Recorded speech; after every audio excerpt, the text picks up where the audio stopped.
이 시간 우리 깨닫는 은혜, 깨닫지 못하는 사람과 깨닫는 사람들이 있기에 깨닫는 것이 하나님의 큰 은혜인 것 같습니다.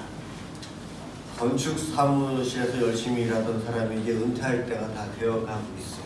뭐든지 은퇴를 하거나 군대에서도 제대하기 전쯤 되면 일을 별로 안 하면서 좀 출퇴근도 자유스럽고 그렇죠. 그런데 그 건축사무소 오너가 그 은퇴할 사람에게 집 한 채만 더 짓고 은퇴하라고 그렇게 이야기를 합니다. 집을 짓는 데 있어서 가서 감독을 해야 되기 때문에 사무실에 있지 못하고 건설 현장을 오고 가야 되기 때문에 은퇴하는 이 마당에 왜 그러한 일을 사장님이 나에게 줬을까 불평하면서 그 일을 기쁨 없이 그냥 하게 되었어요. 집을 짓는 것이라 그렇게 오래 걸리지는 않아서 한 2달, 3달 정도 되지 않았을까 생각합니다. 자세히 살피고 감독을 해야 되고 물건이 제대로 들어왔는지 일하는 사람들이 제대로 하고 있는지를 살펴야 되는데 그렇지 않고 대충대충 일이 진행이 되고 밑에 사람들에게 일을 맡기고 그러면서 시간을 지났고 건축이 다 완공이 되었을 때에 그곳에서 사장님이 자기에게 우리 회사를 위해서 수고했으니 내가 선물로 이 집을 주겠다고 하면서 그 집 키를 주셨다는 거죠. 그 키를 받으면서 그 건축사 은퇴하는 사람이 마음이 어땠을까요? 사장님의 그 의도를 내가 미리 깨달았더라면 이 2-3달 동안 이 집을 짓는 동안 내가 심혈을 기울여서 제대로 지었을 텐데 괜히 사장님에게 뿔이 나가지고 대충 지었죠. 내가 갖게 될 집이었다는 것을 알았더라면 깨달았더라면 좀 더 좋게 제대로 지었을 텐데 후회가 막심하다. 깨닫는 것과 깨닫지 못하는 것 그 차이가 그런 것 같습니다. 저도 뒤돌아보면 내가 그때 이랬었으면 좋았을 텐데 하는 후회감들이 생겨요. 시한부 인생을 살아가는 분들에게 무엇이 가장 후회가 됩니까? 그런 질문을 하면 많은 분들이 열심히 일만 하다가 시간을 다 보내서 가족과 함께한 시간이 너무 적었어요. 내가 사랑하는 가족과 함께하는 시간이 너무 없었던 것이 후회가 됩니다. 좀 더 시간이 있으면 가족과 함께하고 사랑한다는 노력도 해보겠습니다. 그렇지만 시간이 다 흘러서 이젠 그럴 수가 없는 것이 안타깝습니다. 인생을 마무리하면서 지난 삶을 뒤돌아볼 때 그때는 그것이 옳은지 알고 최선인지 알고 열심히 살았는데 그 열심히 살았던 지난 날이 후회가 된다는 거예요. 무엇이 더 소중한지를 미처 깨닫지 못해서 세상의 흐름대로 물질만을 쫓아서 살아왔던 바삐 살아왔던 것들이 후회가 된다. 진리를 알고 진리를 나보다도 먼저 깨닫고 살아간 사람과 나중에서 깨닫는 사람 큰 차이가 있어요. 그래서 오늘 제목이 깨닫는 은혜입니다. 깨닫는 은혜. 솔로몬은 나이가 들어서 전도서를 썼는데 전도서 1장 2절에 전도자가 이르되 헛되고 헛되며 헛되고 헛되니 모든 것이 헛되도다. 이 한 문장에 헛되다라는 단어가 5번이나 반복되고 있어요. 솔로몬 그 유명한 왕 많은 것들을 다 누리고 살았지만 하나님 없이 살았던 것은 다 헛되다. 그의 인생의 결론이 그와 같이 이야기하고 후배들에게 전도서를 써서 그 내용을 알리고 있어요. 이사야 선지자가 이스라엘 백성들에게 1장 3절 4절에서 이렇게 이야기합니다. 소는 그 임자를 알고 나귀는 그 주인의 구유를 알건만은 이스라엘은 알지 못하고 나의 백성은 깨닫지 못하는도다. 짐승들은 그 주인이 누군지 아는데 이스라엘 백성들은 우주만물을 창조하신 우리의 주인이신 하나님을 믿는다고 하면서도 왜 하나님을 모르고 있느냐. 이사야가 외치고 있어요. 깨닫지 못하고 있다는 거죠. 우리 예수님도 마태복음 7장 3절에서 어찌하여 형제의 눈 속에 있는 티는 보고 내 눈 속에 있는 들보는 깨닫지 못하느냐. 남의 죄만 보고 너에겐 더 큰 죄는 왜 깨닫지 못하느냐. 깨닫는 자와 깨닫지 못하는 자. 깨닫지 못하는 자는 어리석은 자예요. 나중에 100% 후회할 사람들이죠. 마태복음 13장은 천국 비유장이에요. 천국을 여러 가지 비유를 통해서 이야기하는데 그 중에 그 흙에 대한 비유를 하고 있어요. 씨 뿌리는 자의 비유. 거기서 옥토, 아주 좋은 흙에 씨앗이 떨어지면 30배, 60배, 100배의 결실이 있다. 그 비유를 예수님께서 설명하시면서 그 옥토, 좋은 땅이라는 것은 하나님의 말씀을 듣고 깨닫는 자다. 그렇게 이야기하고 있어요. 하나님의 말씀을 듣지만 깨닫지 못하는 사람들이 구약성경의 이스라엘 백성들이었어요. 복음서에 예수님의 가르침을 듣는데도 수많은 사람들은 깨닫지 못하고 세상으로 갔어요. 수많은 사람들이 교회 안에서 예배를 드리고 수많은 사람들이 성경을 읽고 듣고 있지만 하나님의 말씀을 깨닫는 사람들이 있는가 하면 깨닫지 못하는 사람들이 있어요. 그 깨닫는 사람들이 30배, 60배, 100배의 결실을 맺는다고 이야기합니다. 나는 과연 깨닫는 자인가 깨닫지 못한 자인가 생각해 보셨으면 좋겠습니다. 오늘 본문은 아주 유명한 내용이에요. 이집트의 왕 파라오, 그 바로가 하나님께 대항하고 있어요. 하나님께 대들고 있고 하나님과 싸우고 있는 거예요. 완악하다, 그의 마음이 완악하다, 완강하다. 우리 성경에는 그렇게 이야기하고 있어요. 하나님의 뜻에 대항하는 것이 얼마나 큰 자신에게 피해가 되는지를 깨달아야 돼요. 그것을 깨닫지 못해서 이 출애굽기에 나와 있는 바로는 계속해서 하나님께 대항을 해서 끝내는 자기 아들이 죽잖아요. 그 피해를 깨닫지 못하고 있어요. 하나님이 좀 모세를 통해서 하나님의 능력을 행합니다. 지팡이가 뱀이 되는 기적을 나일강이 핏물이 되게끔 해요. 그런데 그 애굽에 요술 부리는 마술사들이 있는데 그 비슷하게 하는 거예요. 그 마술사들이 하는 것을 보면서 봐라, 하나님만 할 수 있는 것이 아니고 우리가 믿는 신도 이렇게 한다 하면서 계속해서 하나님과 대항을 합니다. 그는 하나님의 능력을 깨닫지 못하고 있어요. 마술사들은 요술을 부려요. 그래서 그것은 진짜가 아니고 가짜였고 속임수였어요. 지팡이가 뱀이 되는 것은 하나님의 실제 능력이 나타나는 것이었고, 마술사들은 마술을 부린 거예요. 뱀에게 체면을 걸어서 딱딱하게 해가지고 그 체면을 풀었을 때 뱀이 기억한다. 그렇게 주석에 보면 나와 있더라고요. 실제 뱀이었는데 막대기처럼 보였던 것을 뱀이 나중에 기억하게끔 했다. 어떻게 마술을 부렸는지는 모르지만 애굽의 마술사들은 요술을 그냥 눈속임만 한 것뿐이었어요. 그것만을 가지고 바로 왕은 하나님의 능력을 깨닫지 못했습니다. 디모데후서 3장 8절에 이 사건을 이렇게 해석하고 있어요.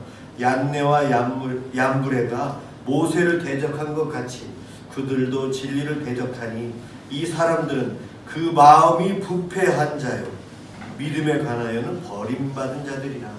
바로왕과 얀네와 얀브레가, 그 마술사 얀네와 얀브레가 하나님의 능력을 과소평가했다는 거예요. 그것은 부패한 마음이고 믿음이 없는 버림받은 자이다. 하나님께 대항하는 자는 하나님으로부터 버림받은 자들이에요. 하나님께 대적하는 것이 어떠한 중한 벌이 있는지를 그들은 모르고 계속해서 하나님 앞에 심자랑하고 있어요. 내 경험, 내 능력, 바로의 이집트의 왕이었으니 두려울 게 무엇이 있었겠어요. 세상의 왕이라고 칭함받고 있는 그 자리에, 그 높은 곳에 있는 바로 왕, 아주 교만했어요. 그들이 섬기는 신이 강하다. 그들은 많은 신들을 섬겼거든요. 유일신 이스라엘의 신 하나님, 우리와 비슷하다, 우리보다 못할 것이다, 그 생각을 갖고 있어요. 신약성경의 사도 바울, 그가 예수님을 만나기 전에 사울이었었죠. 그가 자기 의의로 살았고 율법적인 사고에 빠져 있었을 때에 예수 믿는 사람들을 박해하고 핍박했었습니다. 바로 그때 그에게 나타나신 예수님, 사울아 사울아 내가 어찌하여 나를 박해하느냐, 가시체를 뒷발질하기가 내게 고생이니라.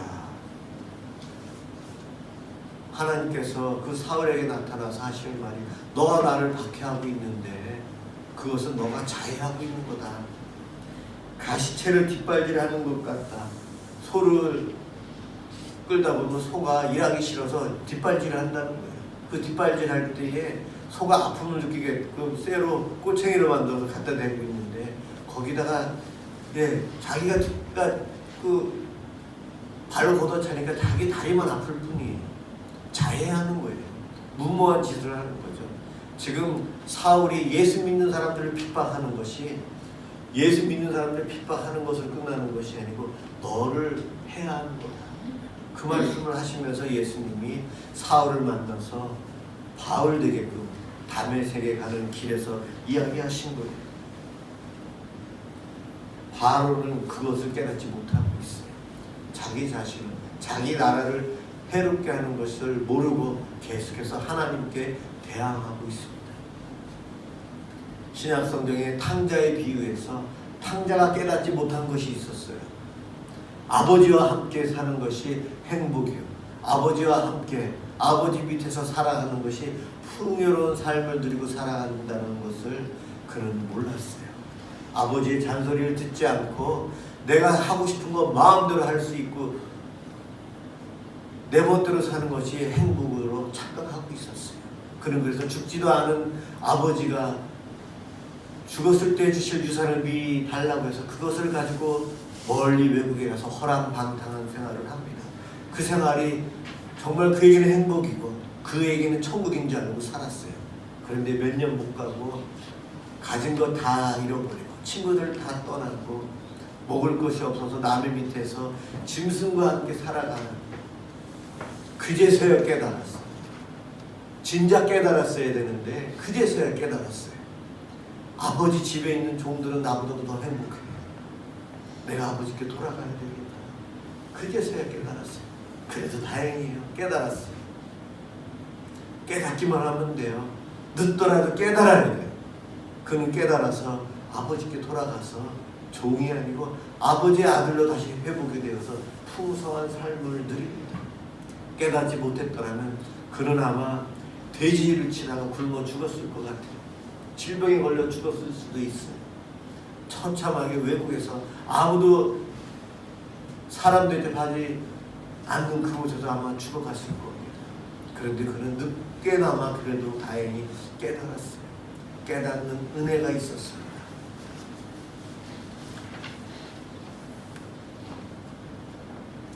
사랑하는 성도 여러분, 하나님 뜻에 반항하고 저항하고, 그것은요, 하나님께 대항한다는 것은 하나님 없다 이야기하는 말입니다. 하나님이 어디 계셔? 하나님이 안 도와주셔도 내 힘으로 할 수 있어. 나만 선하면 돼. 나의 교만. 이런 것들이 하나님과 대항하는 거예요. 하나님을 믿는다고 한 이스라엘 백성들, 말로는 믿고 형식적으로 믿었지만 마음속으로는 안 믿었어요. 하나님을 대항하고.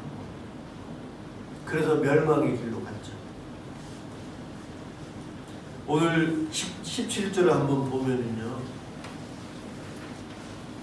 온전한 순종이 복임을 깨닫게 됩니다. 아론에게 명령하여 지팡이를 잡고 내 팔을 애굽의 강과 호수에 내밀라. 19절에서 그래요. 읽지 않았지만 20절에 보면은 그 말씀 그대로 가서 순종을 합니다. 강에 가서 지팡이를 내밀어요. 그럴 때 강이 핏물이 되고 온 천지가 다 피바다가 돼요. 하나님 말씀에 철저히 순종하는 모세와 아론의 모습이 이 10가지 애굽의 재앙을 할 때에 나옵니다. 그런데 그들의 순종 쉬웠을까요? 어려웠을까요? 순종하는 건 그렇게 쉽지 않았어요. 모세와 아론이 왕에게 나아가야 돼요. 목숨 걸고 나아가는 거예요. 두려움 속에서 나아가는 거예요. 하나님이 가라니까 가는데 정말 그 발이 잘 안 떨어졌을 것 같아요. 한번 우리가 머리로 생각해 보세요. 온 천지가 피바다가 될 수 있을까요? 저 나이가 아니에요. 이론적으로는 불가능합니다. 내 머리로는, 내 경험으로 생각해 보세요.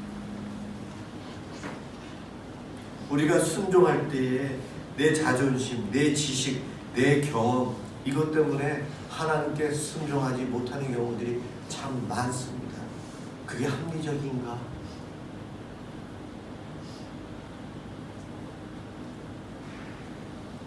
가나 혼인잔치 예수님께서 처음으로 기적을 베푸신 장소죠. 그때의 마리아가 종들에게 예수님이 하라는 대로 무조건 순종하라, 무조건 순종하라 하면서 갔어요. 그때의 그 집의 잔치집에 종들이 순종을 해서 기적이 일어나는데 돌 항아리에 물을 붓고 그 물을 떠다가 포도주 담은 그릇에 담아다가 손님들에게 포도주처럼 나눠주라고 했어요. 종들이 그것을 순종을 그대로 했는데 쉬웠을까요? 바쁜데 손님들 오면 발 씻어주는 그 통에 물을 채우고 그 물을 떠다가 마시게끔 하라고 하는데 종들도 불평할 수 있었어요.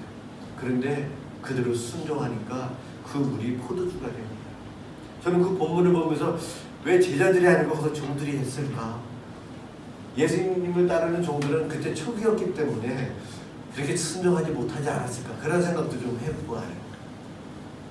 그 집에서 일하는 하인들이 마리아가 무조건 순종하라 했더니 종들은 그냥 그 더러운 돌 항아리에 있는 물을 떠다가 손님들에게 그냥 갖다가 주는 거예요. 맹물이었으면 그 손님들이 그 하인들을 어떻게 했을까요? 구박하거나 야단치거나 때리거나 하지 않았을까요? 그런 생각 종들은 안 했을까요? 다 했을 거예요. 그런데도 순종하니까 하나님의 기적입니다. 순종의 결과는 하나님의 기적입니다. 열왕기상 17장에 보면은 아합왕이 그의 아내 이세벨과 함께 엘리야를 죽이려고 해요. 엘리야 때문에 가뭄이 왔다고 엘리야를 죽이려고 해요. 엘리야가 도망다니는데 하나님께서 요단강가 그릿 시내가에 가서 숨으라고 해요.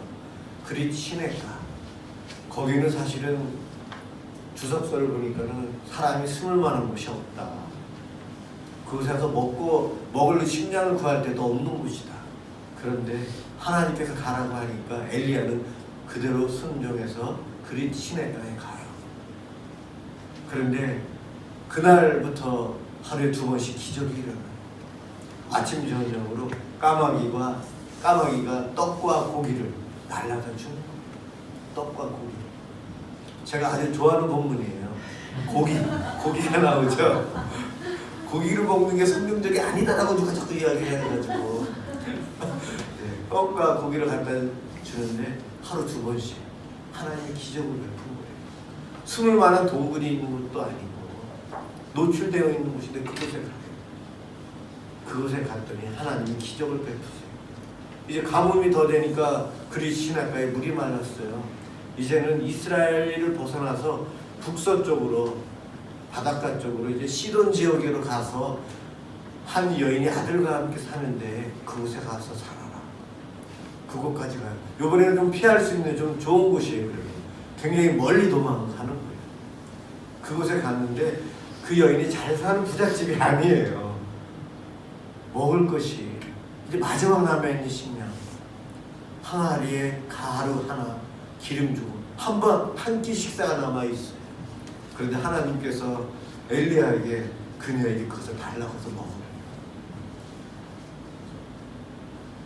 이해하기 힘든 이야기예요. 그곳에 갔을 때 엘리야가 보면 먹을 것이 없으면 하나님께 기도해서 그 가정에 먹을 것을 많이 베풀도록 기도하거나 다른 데 가서 먹을 것을 더 얻어다가 그 연약한 여인과 그 아들에게 베풀어야 될 이가 엘리야 선지자 아닌가요? 그런데 하나님은 그 마지막 남아있는 식량을 너가 달라고 해서 먹으래요. 엘리야가 그 이야기 요청할 때에 성경에 안 나와있지만 굉장히 부담됐을 것 같아요. 그네 그 달라고 해요. 그러자 그녀가 이거 제 아들과 마지막 먹고 우리가 이제 굶어 죽으려고 하는 거 마지막 건데 제가 드릴게요 이야기합니다. 그녀 제가 그녀였다면 거기서 어땠을까? 여러분 미친 소리 한다고 아무리 주의 선지자지만 너무한다고 이게 우리 아들을 내 아들에게 준 마지막 식량인데 이것마저 달라고 하냐고 너무하다고 그런 기도 안 할까요? 그런데 그녀는 그 순종이에요. 이 순종은 정말 엄청난 순종이에요. 그럴 때 기적이 일어나요. 가루가 계속해서 어떻게 생기는지 모르지만 하나님 기적을 베풀어서 기름도 끊이지 않아서 선지자와 이 모자가 늘 그것을 먹고 살 수 있도록 하나님께서 베풀어 주십니다. 하나님께 절대적으로 순종하며 살아갈 때에 하나님이 이와 같은 기적을 베푸셔서 큰 은혜를 주세요. 그것을 깨달아야 되는데 우리는 너무 공부를 많이 했어요. 저도 그렇고 너무 계산을 잘해요. 기억력이 좋아요. 예전에 어떻게 하면 되더라. 그것 때문에 하나님 말씀을 믿지 못하고 순종하지 못하고 내 방법을 찾아요. 내 계획대로 하려고 하고요. 하나님 잠깐만 이렇게 해보고요. 이쪽에 가면 될 것 같아요. 이것이 좋을 것 같아요. 우리는 그러고 살아요. 그래서 저와 여러분들이 하나님의 기적을 체험을 못하고 살아요. 왜 기적이 요즘은 별로 안 일어나죠? 우리의 믿음이 문제고요. 순종의 문제예요.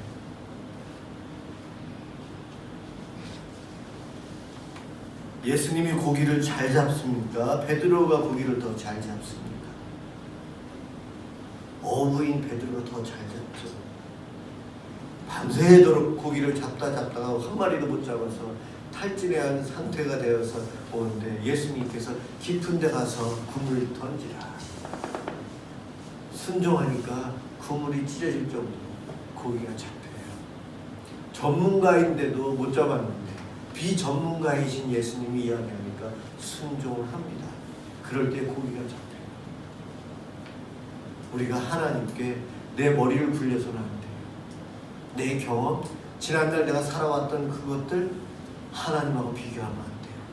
바로가 당시의 거대한 제국 이집트의 왕이었지만 그의 힘은 인간적으로 볼 때는 대단했지만 하나님과 겨루어 싸워서 이길 수는 없는 자였어요.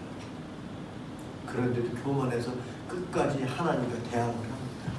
하나님과 대항하면 결과는 나라가 어렵고 국민이 어려움 당하고 자기도 아들을 잃어버리는 그 어려움을 당한다는 걸 깨닫지 못했어요.